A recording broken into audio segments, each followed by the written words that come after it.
At my son's wedding, his bride said, "Starting tomorrow, you're no longer part of this family. Now I'm the most important person in his life." I just smiled and canceled the check for $80,000. In the morning, she burst into my house and, "I'm glad you're here with me." Please like this video and listen to my story till the end and let me know which city you're listening from. That way I can see how far my story has traveled. I never thought my son Michael's wedding day would become the day I'd have to protect everything I'd built. For 30 years, I'd run a successful accounting firm in Portland, raised Michael alone after his father passed, and saved every penny I could for his future. The $80,000 check I'd written as a wedding gift wasn't just money. It was supposed to be the down payment on their first house, a foundation for their life together. The warning signs started 6 months before the wedding. Michael had always been open with me, sharing his dreams and concerns over our Sunday morning coffee ritual. But after he met Jessica at a corporate retreat, something shifted. Our weekly calls became bi-weekly, then monthly. When I'd ask about wedding plans, he'd say, "Jessica's handling everything, Mom. She's got it under control." I met Jessica 3 times before the wedding. Each meeting left me with an uncomfortable feeling I couldn't quite name. At our first dinner, she'd interrupted Michael constantly, correcting his stories, speaking over him when he tried to share memories of his childhood. "That's not how successful people talk about their past," she'd said with a tight smile. "We need to focus on the future." The second meeting was worse. I'd invited them to my house for Thanksgiving. Jessica arrived 2 hours late, blamed traffic, then spent the entire meal on her phone.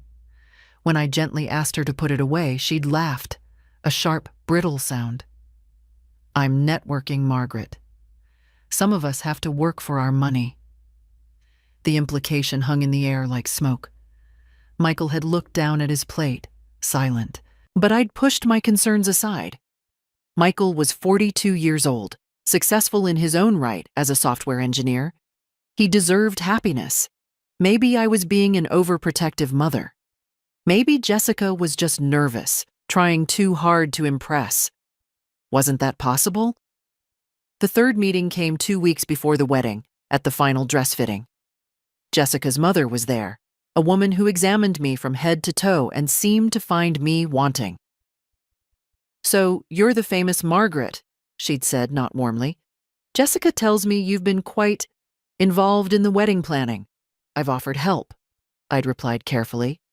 "But Jessica seems to have everything under control." "Yes." Jessica had emerged from the dressing room in her gown, looking beautiful and somehow cold. "We appreciate your financial contribution, Margaret. That's where your involvement should stay." My hands had trembled as I'd written that $80,000 check later that week. Michael had hugged me tight, whispering, "Thank you, Mom. This means everything." But Jessica had simply taken the check, glanced at the amount, and said, "It's a good start." A good start? I'd nearly said something then. But Michael's grateful eyes had stopped me. The wedding itself was beautiful, expensive, elegant, full of Jessica's corporate friends and her family's social circle. I sat in the front row, watching my son promise his life to this woman, and tried to silence the voice in my head screaming that something was wrong. The reception was held at the Portland Art Museum, champagne flowing freely, a string quartet playing. I'd given my mother of the groom speech, keeping it short and warm, welcoming Jessica to our family. She'd smiled at the crowd, not at me. Then came the moment that changed everything. I was standing near the gift table, talking with my sister Patricia, when Jessica approached with 3 of her bridesmaids. She'd had several glasses of champagne. I could tell by the flush in her cheeks, the looseness of her posture. Michael was across the room, laughing with his college friends. "Margaret," Jessica said, loud enough that nearby conversations stopped. "I need to make something clear to you." I turned, confused. "Is everything all right?" "Starting tomorrow, you need to understand something." Her eyes were hard, triumphant. You're no longer part of this family. Not really. Michael has a new family now. I'm the most important person in his life. I'm the one who makes decisions. I'm the one who matters. The room had gone silent. People were staring. I felt something cold settle in my chest. Jessica. No. She held up her hand. This is my day, my marriage, my life with Michael. You had your turn raising him. Now step back and let me have mine. Is that clear? Was that clear? Oh, yes. Perfectly, devastatingly clear. I smiled. A small, calm smile that didn't reach my eyes. Absolutely clear, Jessica. Then I walked directly to the table where I'd left my purse, pulled out my phone, and opened my banking app. My fingers didn't shake as I canceled the $80,000 check. The transaction reversed in seconds. What would happen next? I didn't know, but I knew one thing with absolute certainty. I'd just declared war. I left the reception without saying goodbye to anyone except Patricia, who'd witnessed the entire scene. Her hand caught my arm in the parking lot. Margaret, what are you going to do? I don't know yet, I'd said. But I'm not going to let her erase me from my son's life. That night, I sat in my home office. The same office where I'd built my accounting firm from nothing, where I'd worked late nights to pay for Michael's college, where I'd planned every financial decision for 30 years. Now I needed to plan something different. A defense. No, more than that. A strategy. I made coffee at midnight and started writing. Not emotionally, not angrily, methodically. What did I know? What did I suspect? What could I prove? Known facts. Jessica had isolated Michael from me over 6 months. She'd made a public declaration of erasing me from the family. The $80,000 check was now canceled. Michael hadn't defended me at the reception. He might not have even heard what happened. Suspicions. Jessica wanted control of Michael's finances. She'd targeted him specifically, a successful man with a wealthy mother. This wasn't about love, it was about money and status. But suspicions weren't proof. And I'd learned in business that you never make a move without solid evidence. The fear hit me around 3 a.m. What if I was wrong? What if Jessica had just been drunk, nervous, saying things she didn't mean? What if I pushed too hard and Michael chose her over me? I could lose my son forever. I sat with that fear for an hour, let it wash over me. Then I picked up a photo from my desk, Michael at 8 years old, gap-toothed and grinning, holding the trophy he'd won at the science fair. I'd been there. I'd always been there. And I'd be damned if I'd let someone erase that without a fight. By dawn, I had the beginning of a plan. First, information. I needed to understand who Jessica really was. I called Patricia at 7 a.m. I need your help. Discreetly. Patricia had been a paralegal for 25 years before retiring. She knew how to find information. What are we looking for? Everything. Jessica's employment history, her finances, any public records. I need to know if there's a pattern. You think she's done this before? I think she's too comfortable with cruelty to be a beginner. While Patricia started her research, I focused on protecting my assets. At 9 a.m. Monday morning, I walked into my attorney's office. Robert Chen had handled my business affairs for 15 years. He knew me well enough to read my expression. Margaret, what happened? I told him everything. He listened without interrupting, his fingers steepled under his chin. When I finished, he leaned back in his chair. You canceled the check? Yes. Good. That was legally yours to give or not give. But I assume you're here because you're worried about more than just that money. I need to protect everything else. If she convinces Michael to sue me for the money, if she tries to claim I promised it irrevocably, if she… Stop. Robert held up his hand. Let's think clearly. First, do you have any written agreements about this money? No, it was a gift. Perfect. A gift can be revoked before it's accepted and cashed. You're protected legally. But Margaret, he paused. This isn't really about the law, is it? No, it wasn't. It was about my son. It was about not losing him to someone who saw him as a resource to exploit. I need you to do something else, I said. I need you to review all my estate documents. My will, my trusts, everything. I want to make sure that if something happens to me, Jessica can't access anything meant for Michael until certain conditions are met. Robert made notes. What kind of conditions? I don't know yet, but I won't let her inherit control of money I spent 30 years earning. As I left his office, my phone rang. Michael. My heart jumped. Mom? His voice sounded strained. We need to talk. Jessica told me what you did with the check. I'm sure she has her version of events, I said carefully. Would you like to hear mine?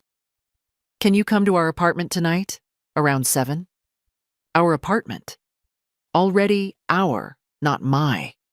How fast she'd worked. I'll be there, I said. I had 9 hours to prepare. 9 hours to decide how much truth to tell my son. Because I was beginning to realize something terrible. Jessica hadn't just married Michael. She'd been planning this for months, maybe longer, and I was only just beginning to understand how deep this went. I arrived at Michael's apartment at exactly 7 o'clock.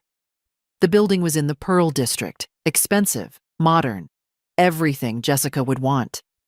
I'd helped Michael with the deposit 2 years ago, back when he'd lived alone, back when our relationship had been simple and honest. Jessica answered the door. No smile, no pretense of warmth. Margaret, come in. The apartment had changed. Michael's comfortable, lived-in furniture had been replaced with sleek designer pieces. His collection of vintage science fiction books was gone from the shelves. Even the photos, pictures of us, of his childhood, of his father, had disappeared. Where's Michael? I asked. Getting us wine. Sit down. It wasn't an invitation. It was a command. I remained standing. I'd prefer to wait for my son. Something flickered in Jessica's eyes. Surprise, maybe, that I wasn't immediately complying. Before she could respond, Michael emerged from the kitchen carrying 3 glasses. He looked exhausted. There were shadows under his eyes I hadn't noticed at the wedding. When had he started looking so tired? Mom. He set down the glasses and hugged me, but it was brief, almost formal. Thanks for coming. We sat. Michael and Jessica together on the couch, me across from them in an angular chair that was as uncomfortable as it looked. The positioning wasn't accidental. Mom, Jessica told me you canceled the wedding check. That's correct. But why? Michael's voice cracked slightly. We were counting on that money. We've already made an offer on a house. The down payment is due in 2 weeks. Michael, did Jessica tell you what happened at the reception? What she said to me? Jessica spoke before he could answer. I was celebrating, Margaret. I may have been a bit too honest about setting boundaries, but, quote, boundaries? My voice stayed level, controlled. You told me I was no longer part of this family. You told me I didn't matter. In front of 50 people. Michael looked at Jessica, confused. You said that? I said we needed to establish our own family unit, Jessica said smoothly. That's healthy. That's what marriage counselors recommend. Don't. I held up my hand. Don't rewrite what happened. Michael, your wife told me, publicly, that I was no longer welcome in your life. That starting the next day, I meant nothing. Those were her words. Michael's face had gone pale. Jessica, your mother is exaggerating. Am I? I pulled out my phone. Because Patricia recorded it. Would you like to hear? I hadn't asked Patricia to record anything, but Jessica didn't know that. And the flash of panic in her eyes told me everything I needed to know. That's That's illegal, Jessica stammered. You can't record people without consent in Oregon. Actually, Oregon is a one-party consent state, I said calmly. But that's beside the point. The point is that you showed your true self at that reception, Jessica, and I responded appropriately by revoking a gift I had every legal right to revoke. Michael stood up. Mom, even if Jessica said something she shouldn't have, canceling that check puts us in a terrible position. We'll lose the house.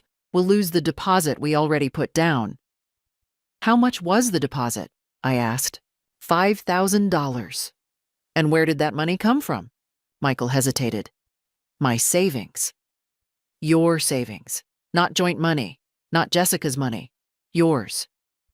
I looked at Jessica. Interesting. So you're using his money for deposits but expecting my money for the down payment.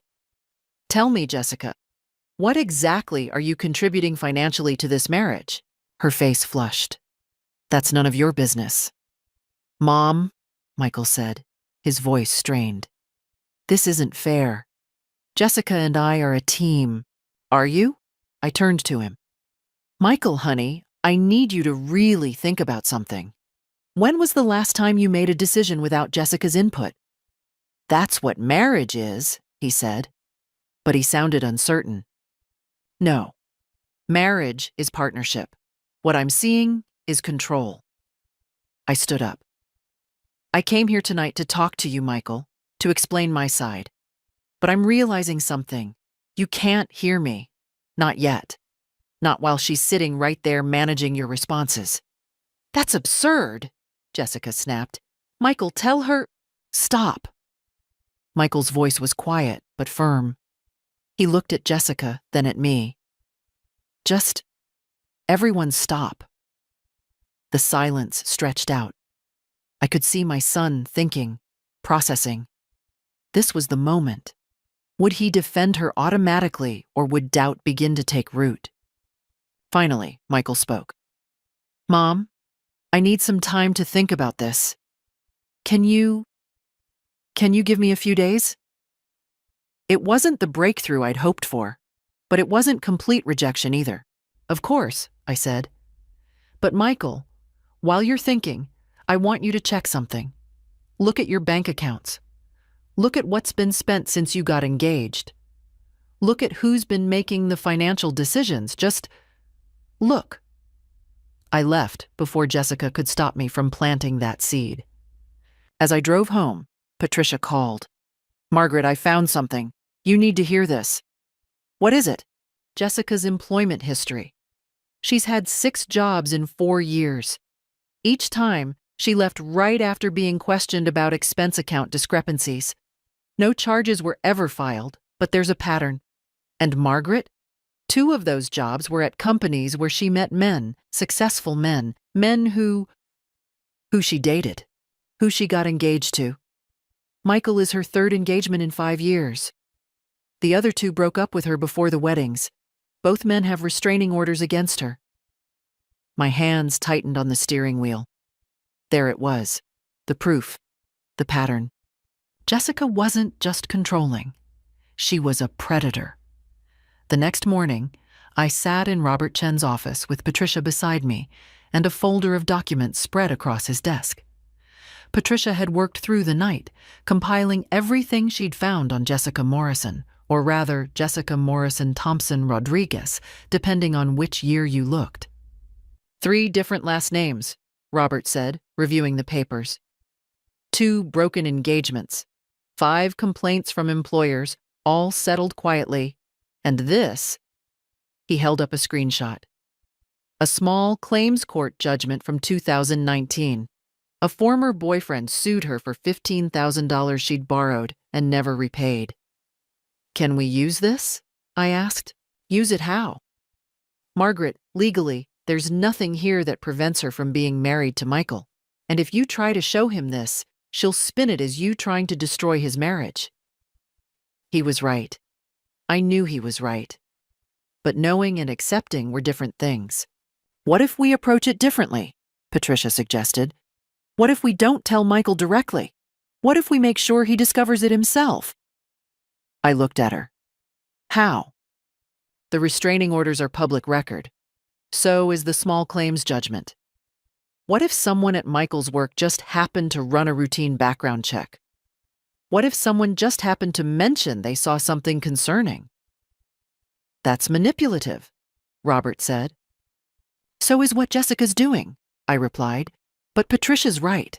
If I tell him directly, he won't believe me. He needs to find out on his own. Robert closed the folder. I can't advise you to do this, but I can't stop you either.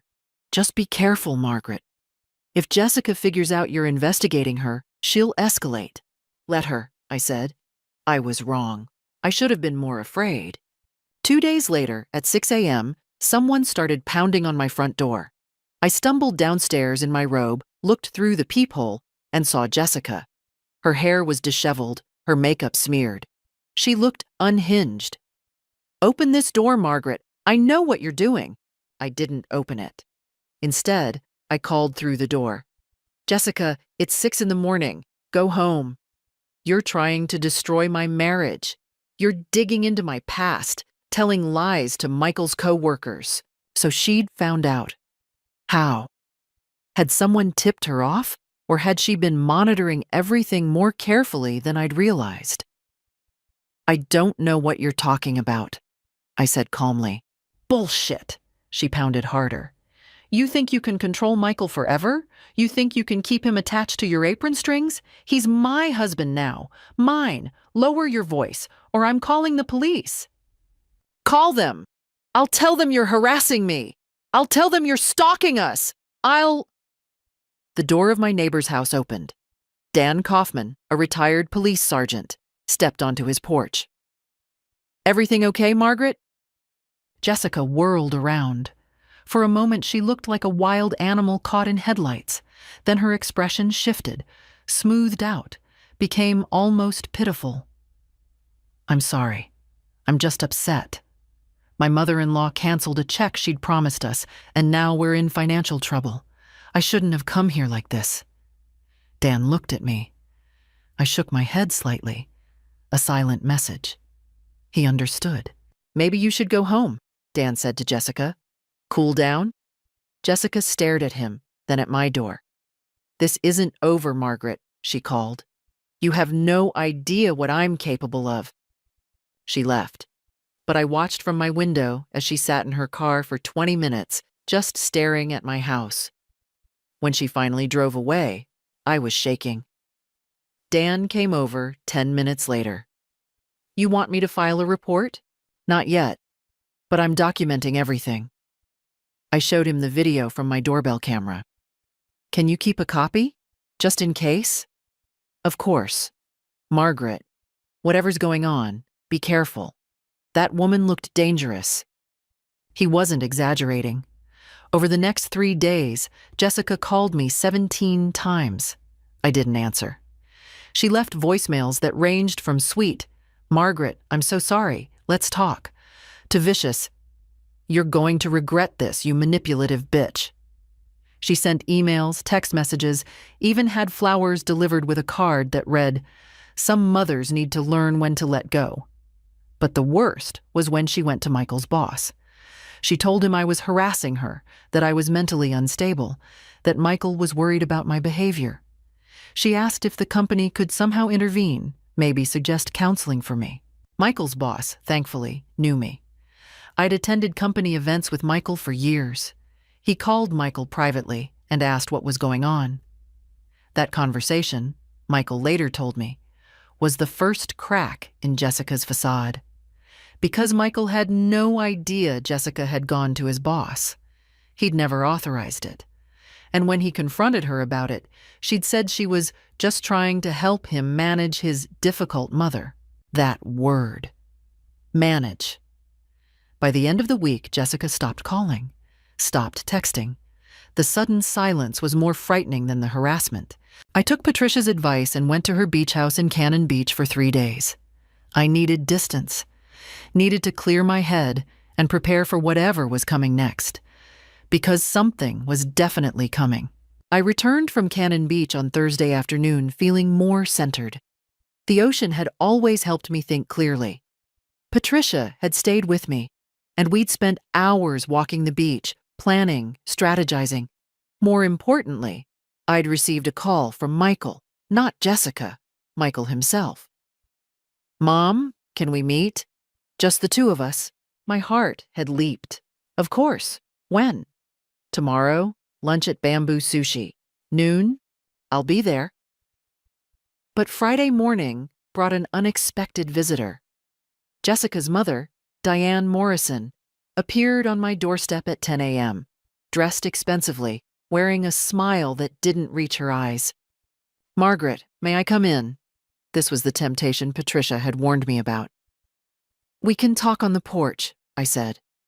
Diane's smile tightened, but she nodded. We sat in my wicker chairs, and she arranged herself carefully, as if posing for a photograph. "I came to apologize on behalf of my daughter," she began. "Jessica's been under tremendous stress. The wedding, the new marriage, the financial pressure you've created." "The financial pressure I've created?" I interrupted. "By canceling that check, yes. Margaret, I'm going to be direct.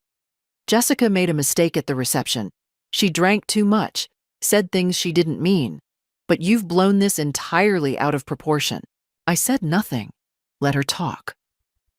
"I'm here to offer you a solution, a way for everyone to save face and move forward." She reached into her purse and pulled out an envelope. "Jessica and Michael need $50,000 for their house down payment. I'm prepared to contribute $20,000. If you'd be willing to contribute $30,000, we can put this unfortunate incident behind us." "No," Diane blinked. "Excuse me? No, I'm not giving Jessica any money." "You mean you're not giving your son?" "I mean exactly what I said." I leaned forward. "Diane, did you know your daughter has been engaged 3 times? Did you know she has 2 restraining orders against her from former fiancés? Did you know about the expense account fraud investigations?" Diane's face went very still. "Those are lies, vicious lies from jealous people. They're public record. Would you like to see the documents?" For a long moment, we stared at each other. Then Diane's mask dropped completely. Her voice went cold. "You think you're protecting Michael. You're not. You're driving him away. Jessica is his wife. She's his future. You're his past. And if you continue this crusade, you'll lose him forever. Is that what you want?" "What I want," I said quietly, "is for my son to be safe. From predators, from manipulators, from people who see him as a resource to exploit." "You arrogant—" Diane caught herself, forced her features back into something resembling composure. "You're making a terrible mistake." "Then I'll live with it." She left without another word. I watched her car disappear down the street, and my hands were steady. No trembling. No doubt. Patricia had been right. They would try to tempt me with compromise, with partial surrender. But I wasn't surrendering anything. At noon, I met Michael at Bamboo Sushi. He was already there, sitting at a corner table, looking more like himself than he had in months. Something had changed in his expression. "Mom." He stood and hugged me. A real hug, long and tight. When we sat down, he looked exhausted but clear-eyed. "Thank you for meeting me," he said. "Always, honey, always." He ordered green tea for both of us, then sat in silence for a moment, choosing his words. "I've been doing some thinking and some research. Mom, why didn't you tell me about Jessica's past?" My chest tightened. "What did you find? The restraining orders, the broken engagements, the court judgment?" He rubbed his face. "I confronted her 2 days ago. She said you'd planted false information, paid people to lie, that you were trying to destroy our marriage." "And you believed her?" "At first, yes. But then I checked the court records myself. They're real, Mom. All of it." He looked at me, and there were tears in his eyes. Why didn't you tell me before the wedding? Would you have believed me? He was silent. Michael, you had to see it yourself. If I'd told you, she would have convinced you I was lying. She would have made herself the victim and me the villain. She tried that anyway, he said quietly. But I started noticing other things. The way she talks about you, the way she monitors my phone calls, my emails, the way she's been pushing me to change my will, to add her to my accounts. Mom, I think I made a terrible mistake. Relief washed through me. So strong I felt dizzy, but I kept my voice calm. What are you going to do? I don't know yet. But I need your help. I need to understand what I'm dealing with. And I need... He swallowed hard. I need my mother back. I reached across the table and took his hand.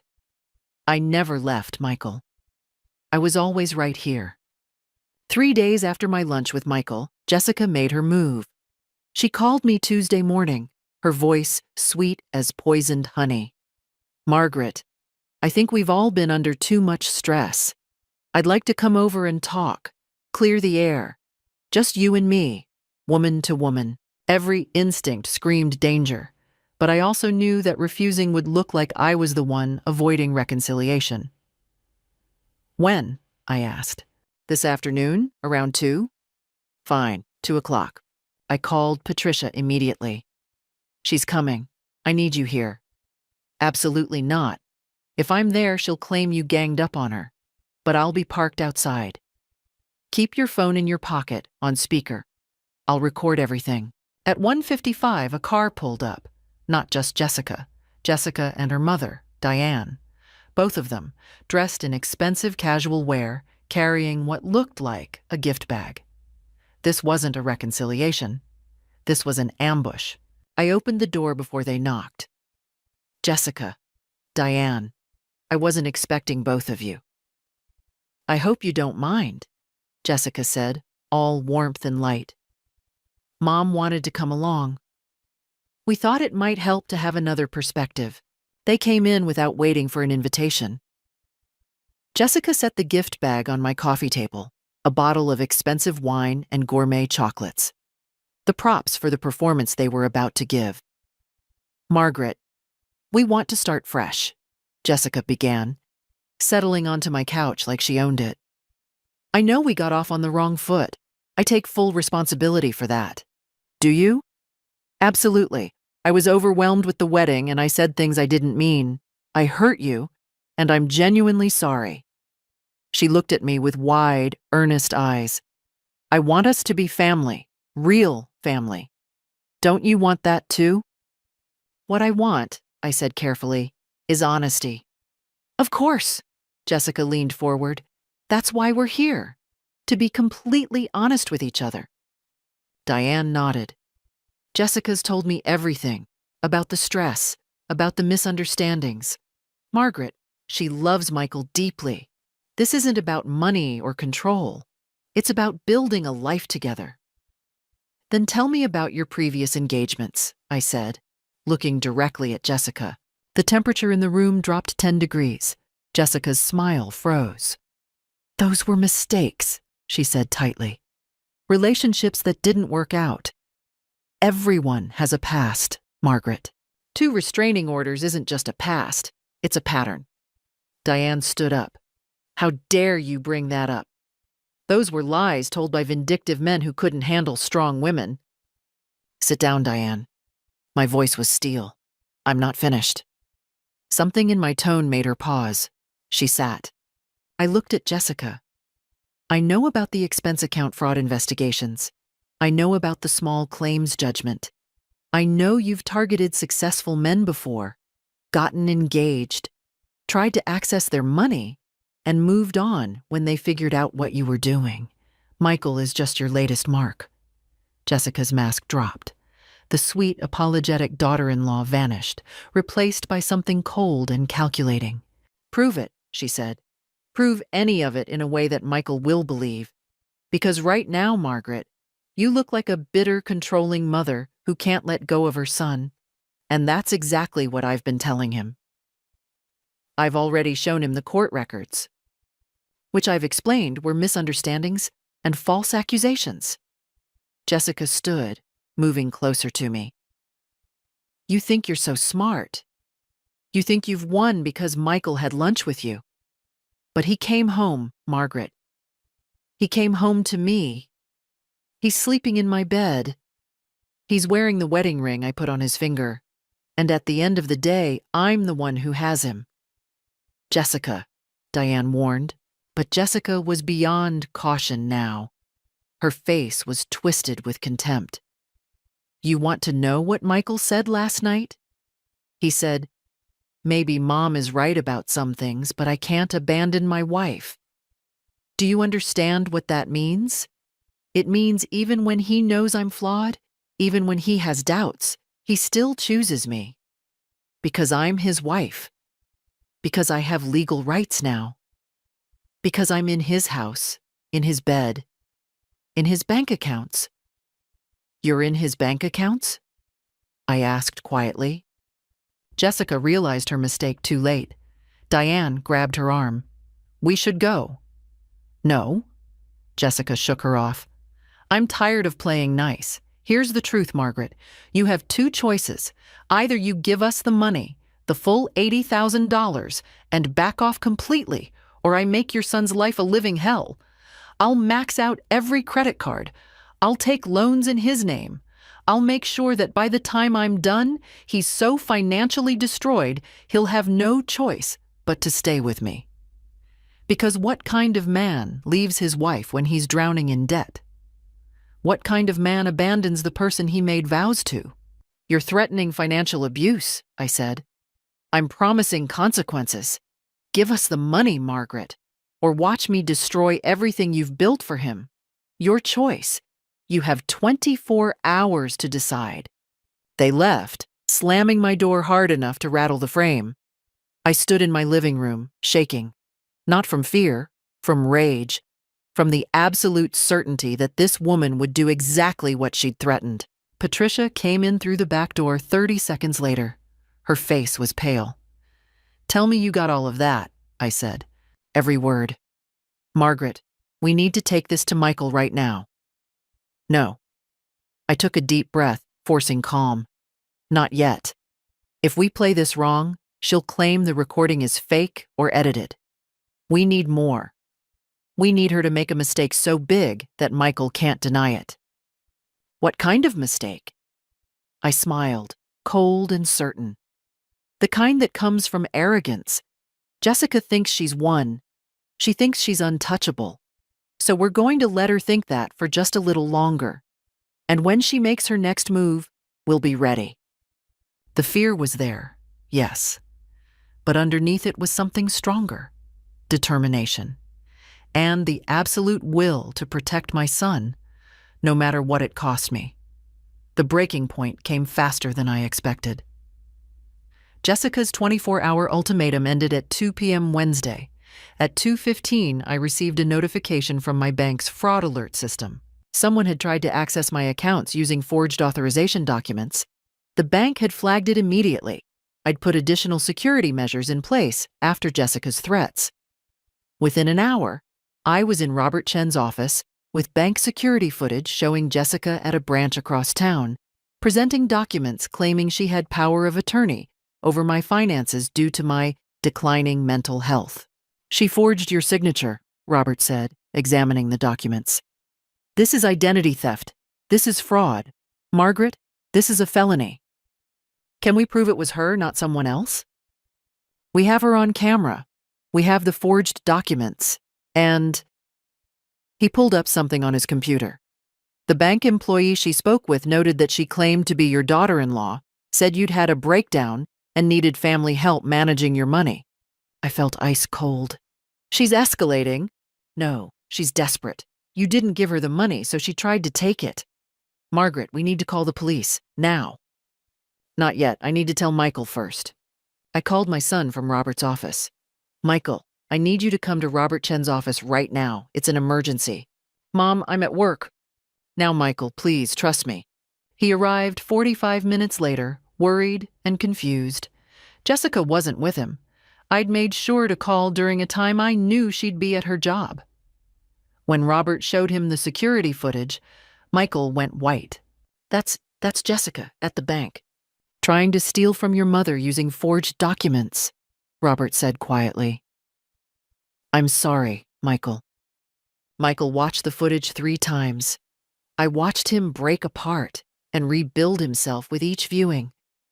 When he finally spoke, his voice was hollow. I need to hear her explain this. Michael, no, Mom. I need to hear it from her. I need to give her a chance to tell me I'm misunderstanding what I'm seeing. We drove to Michael's apartment together. I sat in my car while he went upstairs alone. Through the walls, I could hear raised voices. Then silence. Then Michael appeared, holding his laptop, his face carved from stone. She's coming down, he said. I told her you were here. I told her we needed to talk. All 3 of us. Jessica emerged from the building, and the moment she saw me, her expression transformed from concerned wife to cornered predator. What is this? She demanded. Michael opened his laptop, turned it to face her.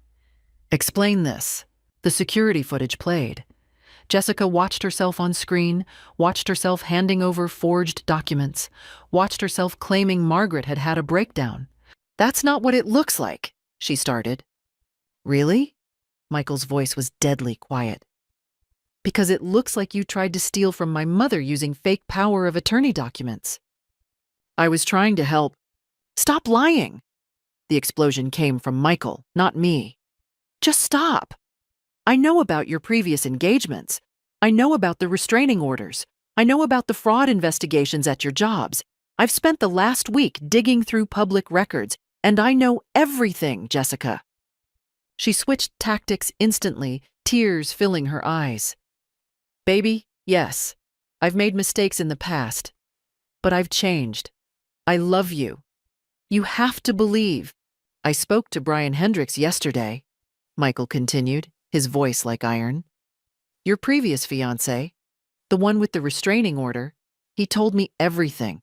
How you isolated him from his family, how you spent $40,000 on his credit cards in 3 months, how you forged his signature on a loan application, how he lost his house because of you. He's lying. He's a bitter... I also spoke to David Chen, your other ex-fiancé. Same story, Jessica. Same pattern. Target successful men. Get them to propose.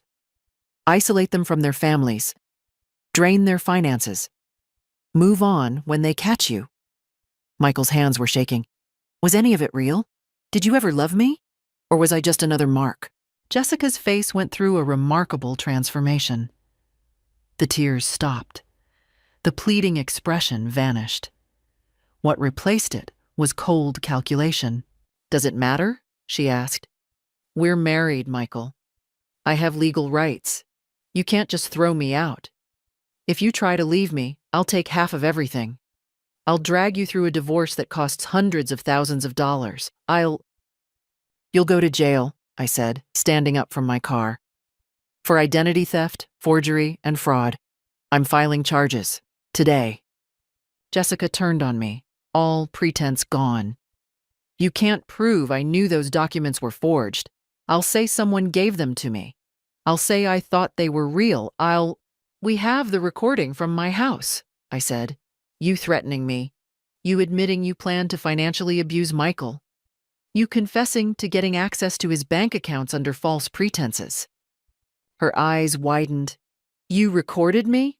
Every word. I pulled out my phone, played her voice. I'll max out every credit card. I'll take loans in his name. I'll make sure that by the time I'm done, he's so financially destroyed. Jessica lunged at me. Michael caught her, held her back. Get out, he said. Get your things and get out now. You can't get out! The roar came from somewhere deep inside my son. Get out before I call the police myself! Jessica stared at him, at me, her face twisted with rage and something like disbelief. She'd thought she was untouchable. She'd thought her manipulation was perfect. She'd been wrong. She left, but not before turning at her car and screaming across the parking lot. "This isn't over. You'll both regret this." But we'd already won, and she knew it. The police report was filed that afternoon. Detective Sarah Walsh took my statement, reviewed the security footage, examined the forged documents, and listened to the recording from my house. Her expression remained professional, but I saw anger flash in her eyes. "Mrs. Morgan, I want you to know we take financial elder abuse very seriously. Even though you're clearly capable of protecting yourself, the intent was there. She targeted you because of your age and your relationship to her husband. How long until she's arrested?" "We'll execute a warrant within 48 hours. I'd recommend your son stay somewhere else. These situations can become volatile." Michael moved into my house that night. He was quiet, broken, processing the implosion of his marriage. I made him his favorite dinner, pot roast, the same recipe I'd made throughout his childhood. And we ate in silence. "I'm sorry, Mom," he finally said. "You have nothing to apologize for. I chose her over you. I believed her lies. I let her isolate me from you for months." "Michael." I reached across the table, took his hand. "She's a professional. This is what she does.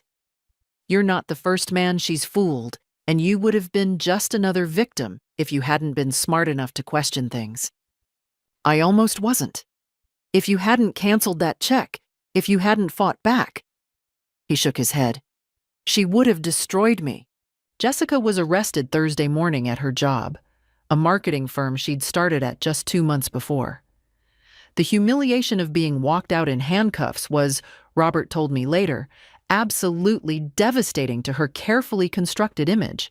She made bail by afternoon. Her mother posted the $50,000 bond. But the damage was done.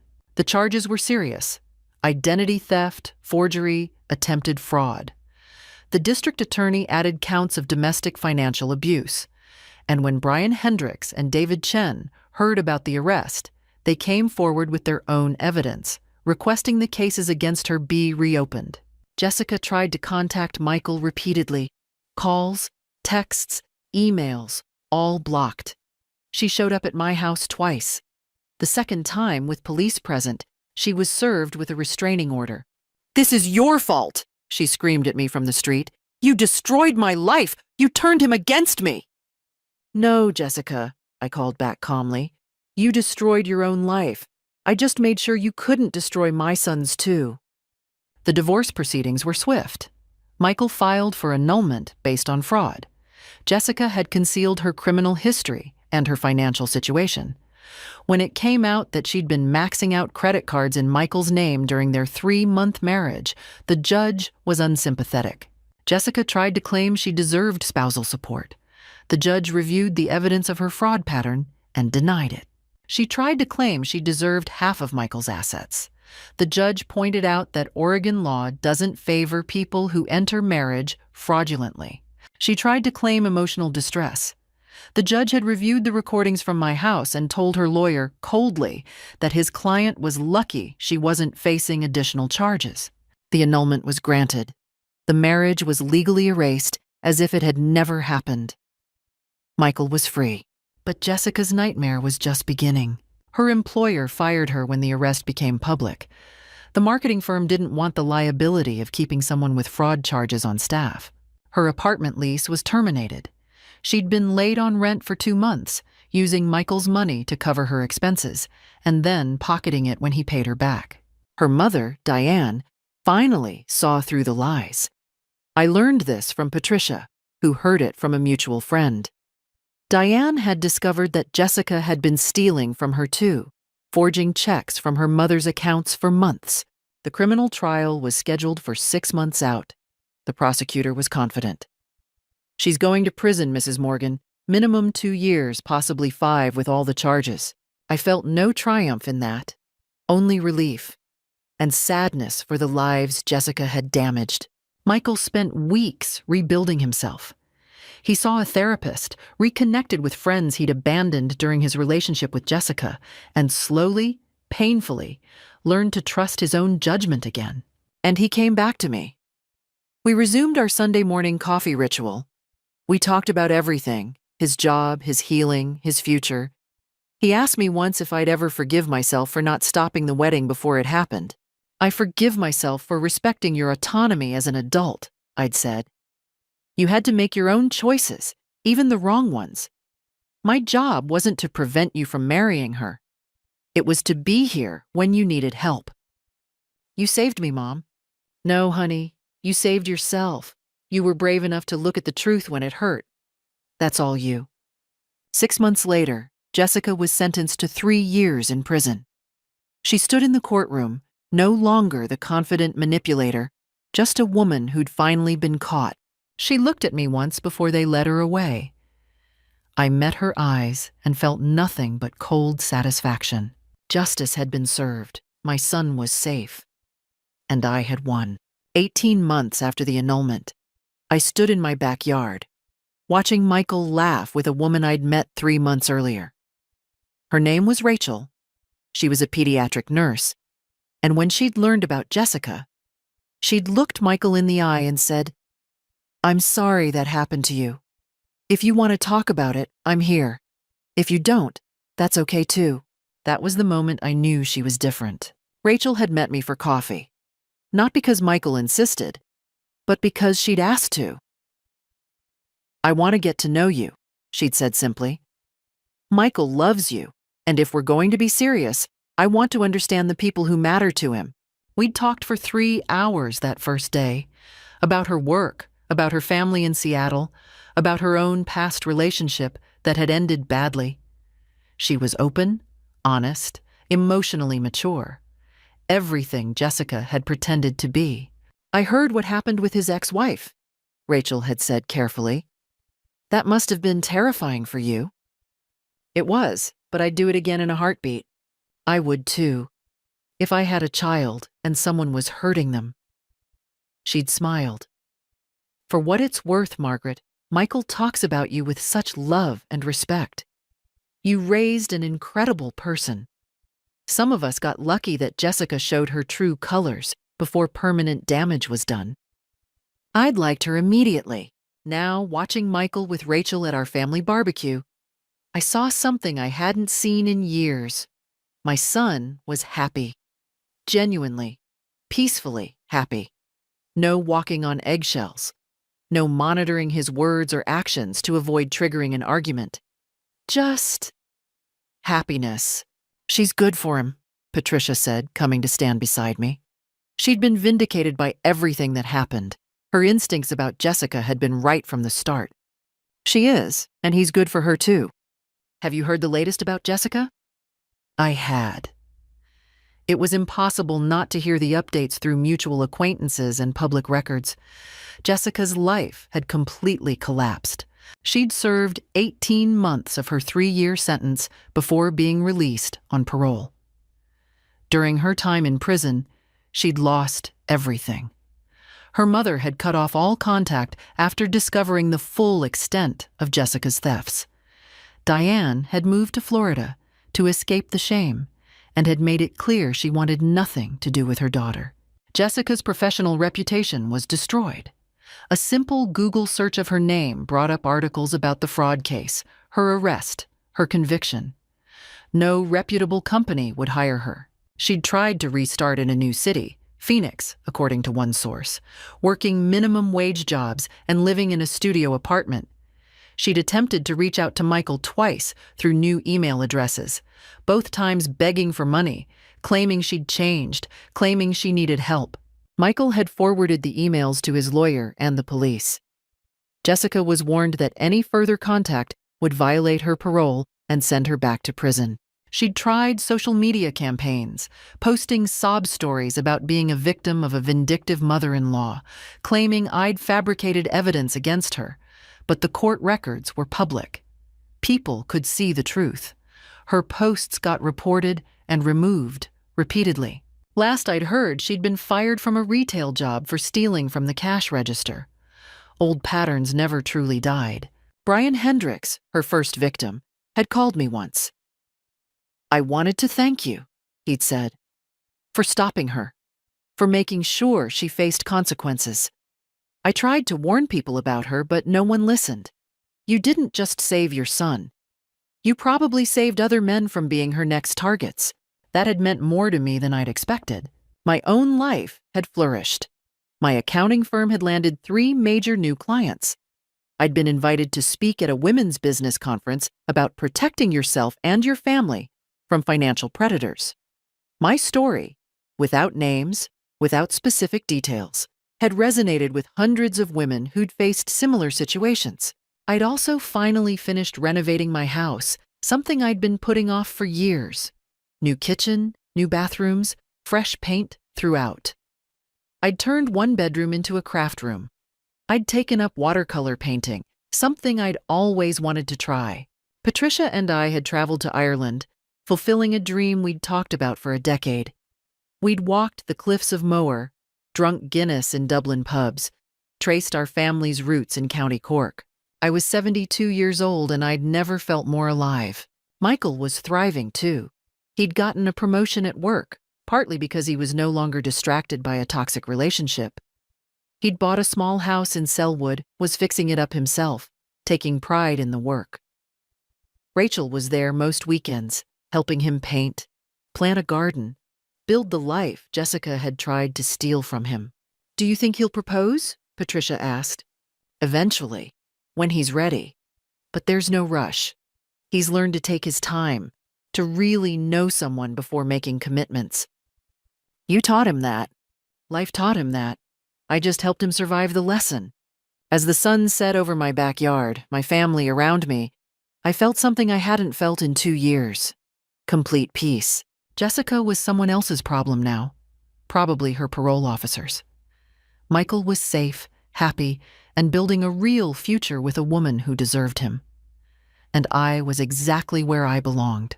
Sometimes protecting the people you love means going to war, and sometimes you win. So what did I learn from this nightmare? That trust is precious, but verification is essential. That love means protecting people from their own blind spots. That sometimes the kindest thing you can do is refuse to enable someone's manipulation. If you see someone you love being isolated, controlled, exploited, don't be silent. Don't worry about being the difficult mother-in-law or friend or sibling. Your job is to love them, not to be liked. And to anyone who's ever been in my position, trust your instincts. If something feels wrong, investigate. You're not being paranoid. You're being protective. What would you have done in my situation? Would you have fought back, or would you have given in to keep the peace? Drop your thoughts in the comments below. I read everyone. If this story resonated with you, please subscribe and share it with someone who needs to hear it. Sometimes, we all need a reminder that we don't have to accept abuse just because it comes wrapped in family ties. Thank you for listening to my story. I hope it helps someone out there find the courage to protect themselves or someone they love. Remember, you're never too old to fight for what matters, and some battles are worth every scar they leave behind.